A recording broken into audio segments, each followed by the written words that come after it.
Good morning, teachers, parents, and pupils. Welcome to another math exciting, math amazing, and math terrific episode here in Valenzuela Live Mathematics 6. Once again, Sir Nick M. Cuerpo, your EP Live teacher for today. To recognize your participation in our EP Live session for today, in our comment box, please type in your name of your school, grade and section, and the name of your subject teacher. We are still on the fourth quarter, week 6 of the most essential learning competency. And for today's lessons, you are going to first describe the meaning of probability, such as 50% chance of rain and 1 in a million chance of winning. Then, perform experiment and record outcomes. For our first activity called Shoot That Ball, on the screen, you will see a number, a fraction, or a percent. You are going to identify if the given number is close to 0, close to 1/2, or close to 1. I will be giving you 5 seconds to write your answer in our comment box.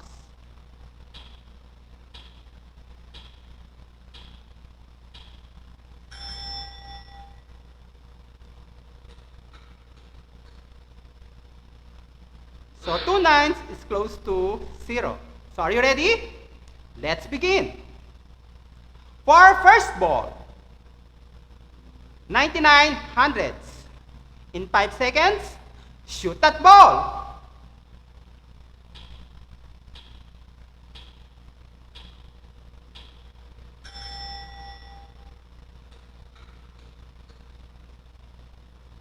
Okay, it's close to 1.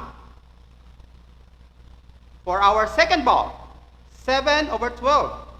In 5 seconds, shoot that ball.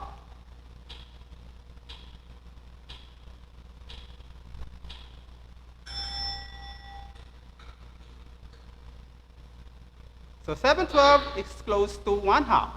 Next. For our third ball, 1/10,000ths. Is that close to 0, close to 1/2, or close to 1? In 5 seconds, shoot that ball.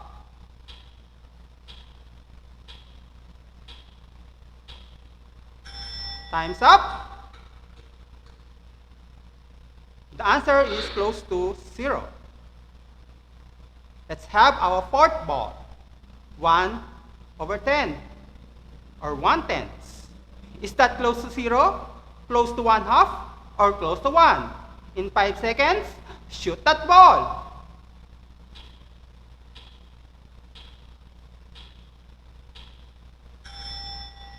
Time's up. So it's close to 0. Next, for our fifth and the last ball, 49%. Is that close to 0, close to 1/2, or close to 1? In 5 seconds, shoot that ball.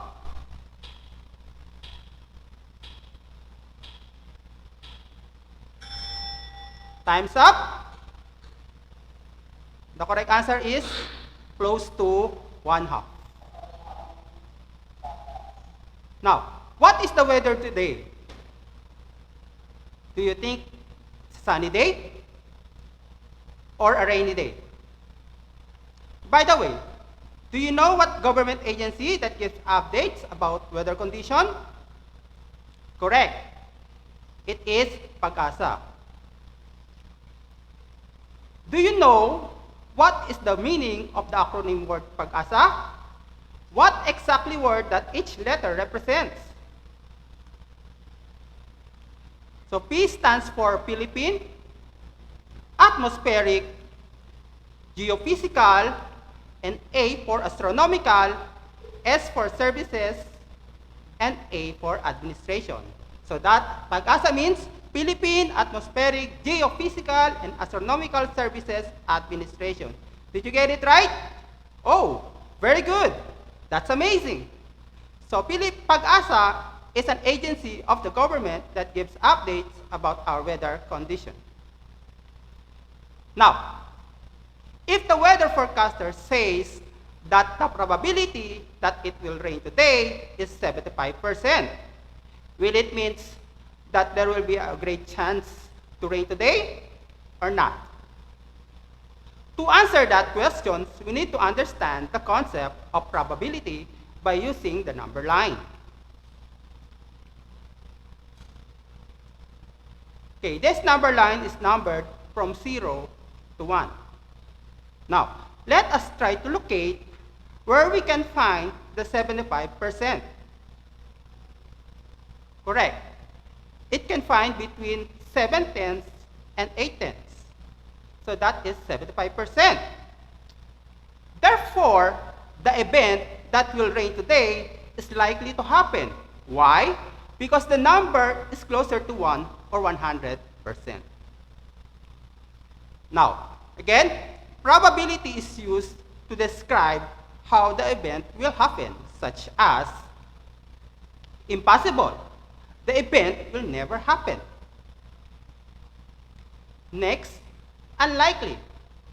The event will unlikely to happen if the probability is close to 0. As likely or as unlikely, the event will have a 50% chance to happen. Likely, the event will likely to happen if the probability is close to 1. And certain, the event will surely happen. Now, for a better understanding of the different events, let us quantify each event. For impossible, that is 0 or 0% chance to happen, like winning in a lottery because you are given a 1 in a million chance. Unlikely, that is 2,500 or 25 chance, or 25% chance to happen. As likely as unlikely is 50% chance to happen, or 1/2.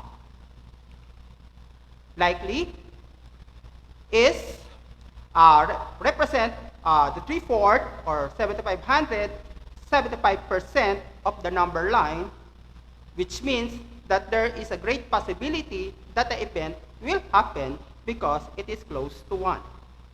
And then certain, that is 1 or 100%. The event will happen. Now, let us try to describe each given statement or event as impossible, unlikely, as likely as unlikely, likely, or certain. Let's have number 1. A number 7 will appear in a rolling die. Is it possible, unlikely, as unlikely, likely, or certain? Correct. That is impossible. Why? Because there is no 7 in a rolling or regular die. It only numbered from 1 to 6. So that is impossible to happen. Next, number 2. A couple feel that their unborn baby is a boy. Is it impossible, unlikely, as unlikely, likely, or certain? So the event is unlikely as unlikely. Why? Because there are only 2 possible genders for the unborn baby, and that is a girl or a boy. Next, getting pencil from a box containing 5 ball pens and 15 pencils. Is that impossible, unlikely, as likely, or as unlikely, likely, or certain? The correct answer is likely. Next. The pointer on the spinner will stop on the letter C. Is that impossible, unlikely, as unlikely, likely, or certain? The correct answer is unlikely. Next. A cube has 6 square faces. Is that impossible, unlikely, as unlikely, likely, or certain? The correct answer is certain. Why? because cube is made up of 6 equal square faces attached to one another. Okay, now, for your activity, you're going to describe each given statement as certain, likely, as likely or as unlikely, unlikely, or impossible. I'm going to give you 1 minute. Please don't forget to type in your answer in our comment box. Timer starts now.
Okay, time's up. It's time to check your answer.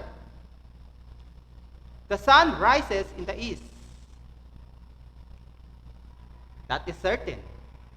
Number 2, your basketball team will win in the next game. That is as likely as unlikely. Number 3, the pointer of the spinner numbered 1, 2, 4, 5, 6, 8, and 10 is stopping on even numbers. That is likely. Next, number 4, it will snow tomorrow. Of course, that is impossible. Number 5, you will obtain 3 in a rolling die. That is unlikely. Okay. Again, probability is the used to measure the chance of the event to happen. For example, when you are tossing a coin, there are only 2 possible outcomes, and that is the head and the tail. Now, if you are asked to find what is the probability that the coin will be landed as head. So, to get the probability, that is the number of favorable outcomes over the number of possible outcomes. In this case, we are looking for the probability that the coin will be landed as head. So our favorable outcome is 1, and that is the head. Now, for the number of possible outcomes, that is the head and the tail, and that is 2. So what is the probability now that the coin will be landed as head? The answer is 1/2. Okay. Next. Now, let us try to answer the following using the spinner numbered 1 to 7. Okay. So what is the probability that the spinner will stop on 2?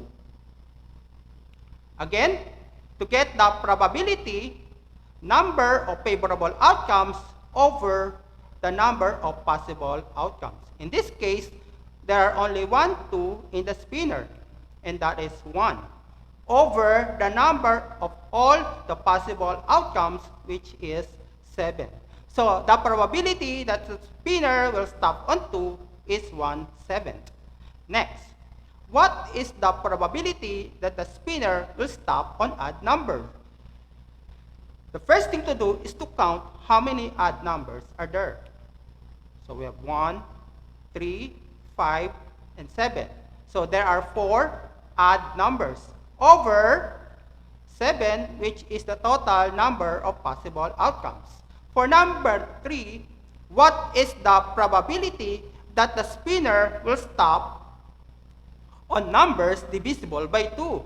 Again, you have to identify the numbers that are divisible by 2. That is 2, 4, and 6. So, the probability that a spinner will stop on numbers divisible by 2 is 3 over 7. Next.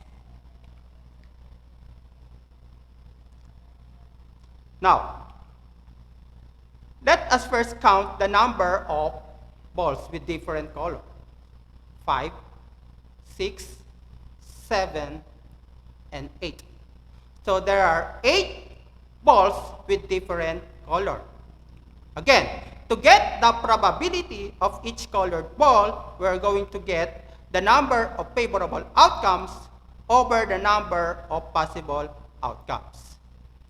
Now, what is the probability of getting red? So the first thing to do is to count the number of red balls. So that is 3 over the number of all the balls, which is 8. So the probability of getting red balls is 3/8 or 37.5%. What about the blue ball? Can you answer? What is the probability of getting the blue ball? Correct. That is 2/8 or 1/4 or 25%. What about the black ball? Correct. That is 1/8 or 12.5%. For the violet and the yellow, that is also 1/8 or 12.5%. Now, what is experimental probability? So when we say experimental probability, when we find the probability of an event by doing an experiment. Now, how do you do the experimental probability? So the first thing to do is to put all the balls inside the box.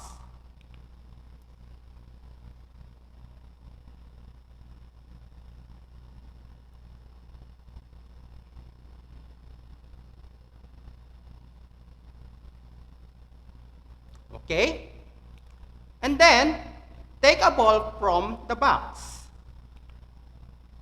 Then, record the color of the ball and return it inside the box.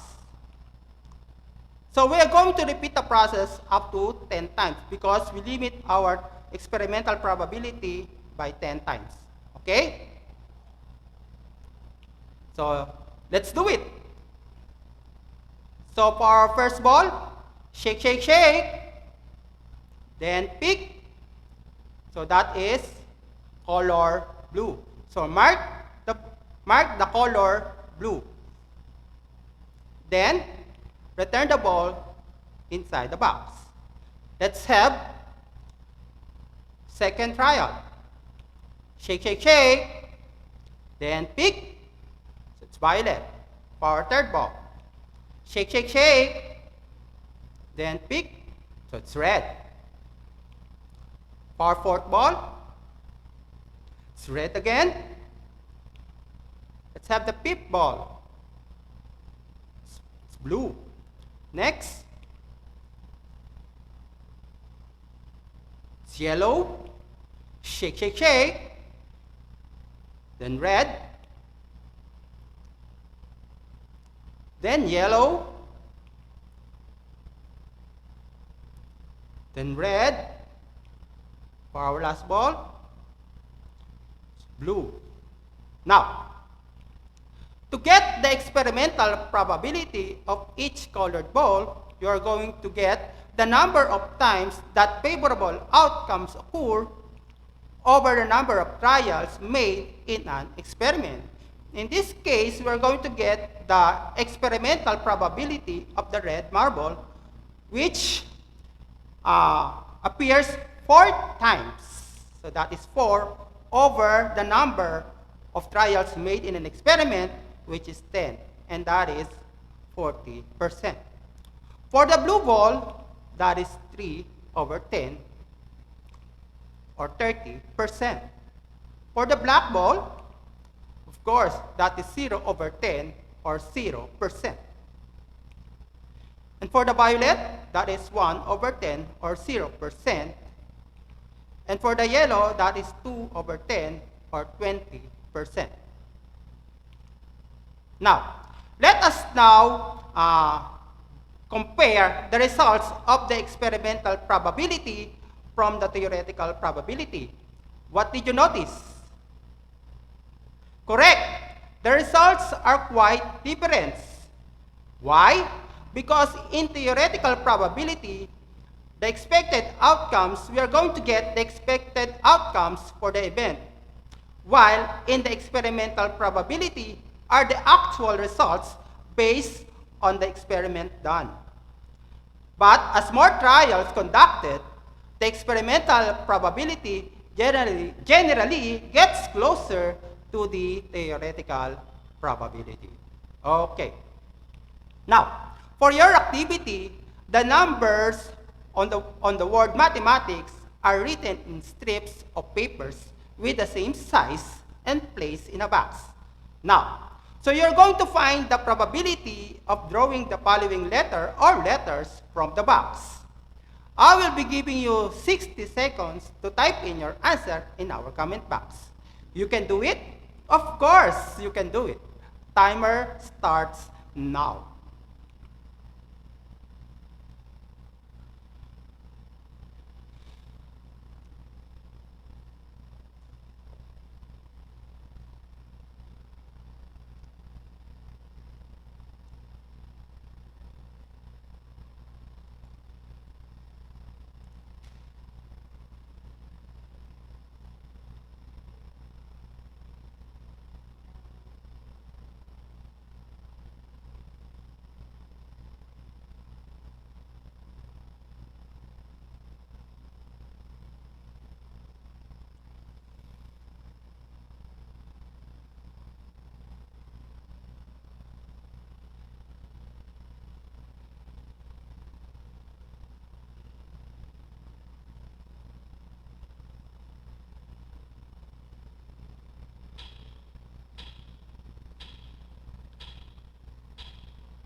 Okay, so let us now check your answer. So what is the probability of getting M? That is 2 over 11. Number 2, L or E, that is 1 over 11. For number 3, H, A, or T, so the probability is 5 over 11. So the probability of getting vowel letters is 4 over 11. And for number 5, the probability of getting consonant letters is 7 over 11. Okay? So, remember, probability describes how the event will happen. So, using the number line, we can identify or we can quantify the event as 0% for impossible, 25% for unlikely, 50% chance as likely as unlikely, then 75% for likely, and 100% for certain. So, the event is blank to happen when its probability is closer to, correct, unlikely. The event is blank to happen when its probability is closer to 1. That is correct, likely. Now, unblank event is an event that cannot happen or impossible to happen. Correct. That is the word itself, impossible. Next, an event is blank if it has 100% assurance to happen. Of course, that is certain. Blank when the event have the same chance of happening. That is as likely as unlikely. To get the probability of an event to happen, we can use the formula. Probability equals to number of favorable outcomes over the number of possible outcomes. In expressing the results of the experimental probability, we can use this formula. So probability is equal to number of times that the favorable outcomes occur over the number of trials made in an experiment. Okay? So, so for your home learning task, you're going to perform what's more, letter A and letter B, or try this. Okay? Okay, please do screenshot. So I think that's all for today. Once again, this is Sir Nick M. Cuerpo saying thank you. God bless you. And stay safe. Bye, everyone. Bye.